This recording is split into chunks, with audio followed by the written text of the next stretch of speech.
Halo teman-teman semua, gimana kabarnya? Semoga kabar kalian selalu sehat ya.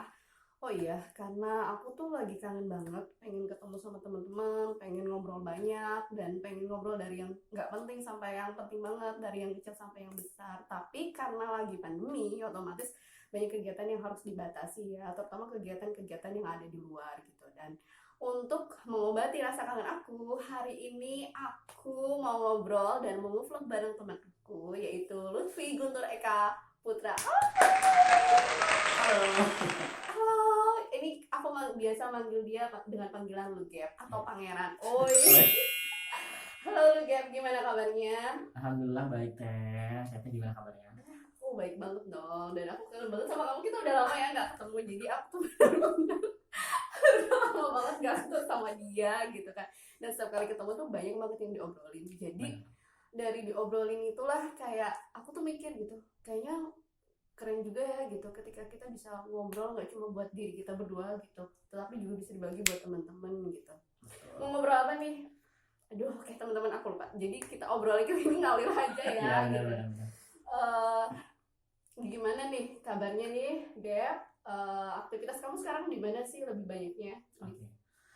Jadi teh sekarang karena pandemik nih kita ini kan juga bingung nih sebagai jadi teman-teman aku tuh kuliah di ISI Jogja. Jadi sebenarnya aku di sini tuh sebagai apa ya? Bisa dikata seniman kali ya. Jadi masa pandemik itu masa yang sangat sulit banget buat aku terutama sebagai seniman yang biasanya kita ada pentas-pentas, ada walaupun misalnya pentas atau berkarya gitulah di depan dengan melibatkan orang banyak, tapi karena pandemi kayak gini, ya jadi susah sih teh. Jadi kayak harus harus tetap stay di rumah, tapi di satu sisi juga kita harus tetap produktif kayak gitu. Oke.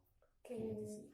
Nah, kaitannya nih dengan pandemi gini kan banyak aktivitas yang dibatasi. Terus gimana sih cara kamu mengatasi supaya mood kamu itu tetap baik, dan yang paling penting adalah bagaimana kamu mencari solusi untuk tetap produktif? Apa sih yang kamu lakuin di rumah gitu atau di kos ya? Misalnya aku lagi gabut, biasanya aku olah tubuh juga teh. Biasanya olah tubuh gitu, tapi nggak aku rekam, cuman biar tubuh itu nggak ngerasa jadi kaku gitu aja sih. Cuma sekarang kan apalagi ada platform kayak TikTok, ada apa kayak Iya. gitu, jadi ya tetap bisa berkesenian ya walaupun nggak berkarya kayak tari-tari yang apa namanya serius-serius gitu, tapi TikTok aku rasa tuh jadi sesuatu yang cocok juga sih untuk di apa namanya salurkan apa kreativitas kita di semasa pandemi kayak gini. Oh iya, yes, aku mau kenalin kalau temen aku ini adalah salah satu konten kreator yang aktif banget dan kreatif gitu. Eh, Aduh, gemes deh. Jadi dia punya, kasih tau dong teman-teman channel YouTube-nya apa biar di follow gitu Oke, kan, di jadi subscribe. oke. Jadi teman-teman kalian langsung bisa aja subscribe channel aku namanya Lugep atau Instagram aku juga namanya Lugep. Pokoknya semua sosial media aku namanya Lugep. Oh, Gampang. gampang banget ya, gampang diinget. Jadi tuh gini ya, karena aku sama dia itu banyak sekali kita ngelakuin deep talk gitu tentang diri kita lah, tentang pasangan, keluarga, bahkan tentang apa ya, quarter life crisis yang kita hadapin gitu. Nah, aku tuh mau nanya sih biar teman-teman juga bisa tahu gitu, Gap. Menurut kamu ya, self care bagi seorang lu, Gap, itu apa sih di usianya yang sekarang? Oke. Eh, jadi self care menurut aku itu adalah kita tuh harus tahu sih kapasitas diri kita tuh seperti apa. Karena kalau misalnya itu nggak sesuai dengan kapasitas diri kita, kita tuh jadinya ngoyo dan pada akhirnya juga kita jadi nggak peduli gitu teh sama diri kita sendiri. Kayak gitu sih yang paling gampangnya. Kalau tentang self care itu kan, tapi bukan berarti juga egois dong ya. Betul, betul, betul. Kita juga tetap bisa memahami gitu bagaimana orang-orang di sekitar kita. Nah, menurut kamu gitu, di usia yang sekarang, kamu lebih memilih masalah itu datang dari dirimu sendiri atau dari luar gitu? Karena kan mungkin dua hal itu punya treatment yang berbeda ya, Iya, cara betul. kamu mengatasinya. Kalau kamu dikasih dua pilihan, kamu pilih yang mana? Sebenarnya kebanyakan karena aku orangnya adalah overthinking. Kadang tuh masalah itu justru malah datangnya tuh dari diri sendiri. Karena kadang orang-orang yang sebenarnya itu kita bisa bodo amat sebenarnya, cuman karena diri ini yang apa sih teh namanya suka overthinking. Jadi masalah tuh malah justru timbul dari diri sendiri kayak gitu sih yang aku rasain sekarang kayak gitu. Jadi ya itu sekarang penting banget tahu kapasitas diri biar nggak overthinking kayak gitu sih. Nah, kamu sendiri orang gimana sih ya? Kan aku selalu melihat ya lo gitu, pengen aduh gak enakan, tapi dalam satu sisi juga pengen ya aku nggak harus selalu bilang iya. Nah itu gimana? Iya benar sih. Jadi buat teman-teman yang ada di rumah yang lagi nonton, jadi kita tuh di satu sisi atau di suatu saat itu kita tuh jangan sampai jadi orang yang terlalu nggak enakan. Karena kenapa? Karena itu kalau menurut aku teh itu bakalan bumerang ke diri sendiri sih. Kadang kita nggak enakan sama orang, tapi ternyata itu tuh nggak baik juga buat kita. Jadi sebenarnya eh, kita tuh malah nyakitin diri sendiri, tapi kita bikin orang lain harus baik, sedangkan kita tuh harus nggak baik nggak apa-apa deh, yang penting orang lain dulu. Nah itu sebenarnya nggak boleh kayak gitu sih kalau dari aku kayak gitu. Iya sama sih kayak yang aku alamin juga gitu kan. Kayak oke, orang lain ketika orang lain minta tolong aku harus bilang iya, padahal kan di satu sisi kayak aduh aku juga capek Betul, gitu betul, kan. betul. Terus kayak aduh aku juga punya waktu buat istirahat. Nah hal-hal kayak gitu loh yang sulit nolak banget. Iya. Terus nih, kamu pernah nggak sih ngerasa overthinking gitu, dan paling sering di jam-jam kapan tuh waktunya? Iya.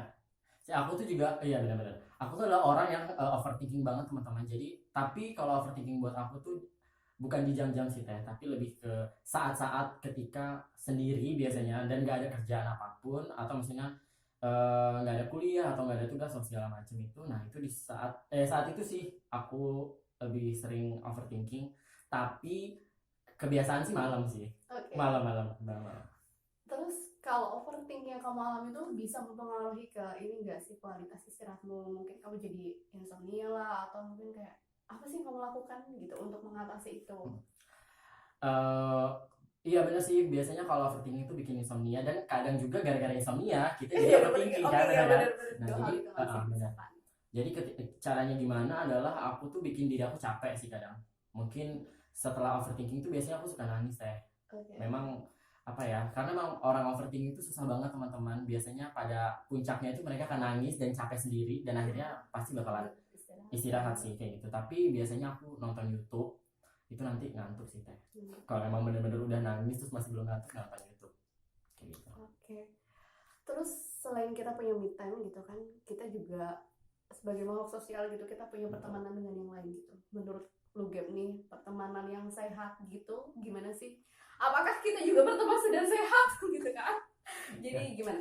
Oke, jadi pertemanan sehat itu menurut aku nih itu kembali ke diri kita sendiri sih teh, menurut aku. Karena ya sebenarnya kita ketahui di mana kita hidup itu pasti ada baik dan buruknya.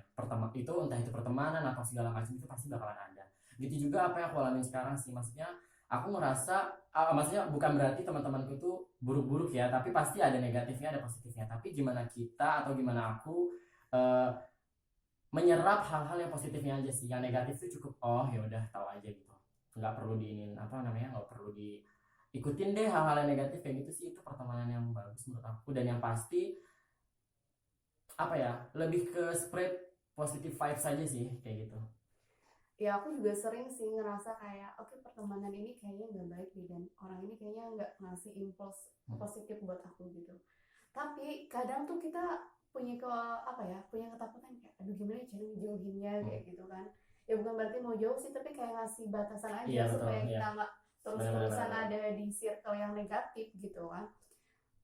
Terus kamu pernah nggak sih kayak orang itu udah deket banget sama kita misalnya pertemanan, tapi dia juga memberikan impuls yang negatif, dan sampai bingungnya kayak kita tuh aduh gimana ya gitu kan. Ya udahlah, ya udah, sampai akhirnya kayak kok gue lagi sih yang kena gitu, kok gue lagi sih yang kena kayak gitu kan. Nah menurut kamu tuh kayak gitu, kamu lebih bersikap seperti apa? Apa kamu akan langsung ngomong ke dia gitu, oke, atau mungkin kayak oke perlahan deh gitu?